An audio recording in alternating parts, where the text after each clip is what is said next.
রাঙামাটির নানিয়ারচর সেনা ক্যাম্পে আবারও রক্তাক্ত হামলা।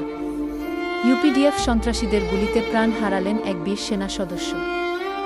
ঘটনাটি ঘটে ত্রিপুরাছড়ি আর্মি ক্যাম্প থেকে night SRP search, Raid and petrol মিশনের প্রস্তুতিকালে। ঠিক সেই সময় ওত পেতে থাকা ইউপিডিএফ সন্ত্রাসীরা ক্যাম্পের দিকে আকস্মিকভাবে গুলিবর্ষণ শুরু করে সেই মুহূর্তে ক্যাম্পের 2 নম্বর পোস্টে দায়িত্ব পালন করছিলেন সৈনিক শহীদুল ইসলাম। দুর্ভাগ্যজনকভাবে তার গলায় গুলিবিদ্ধ হয়। ঘটনাস্থলেই তিনি শহীদ হন। এরপর রাষ্ট্রীয় মর্যাদায় শহীদুল ইসলামকে দাফন করা হয়। সেনাবাহিনী, প্রশাসনের মধ্যতম কর্মকর্তারা এবং সাধারণ জনগণ তাকে শেষ বিদায় জানান। এই জঘন্য সন্ত্রাসী হামলার নিন্দা জানিয়েছেন দেশের সচেতন নাগরিকরা।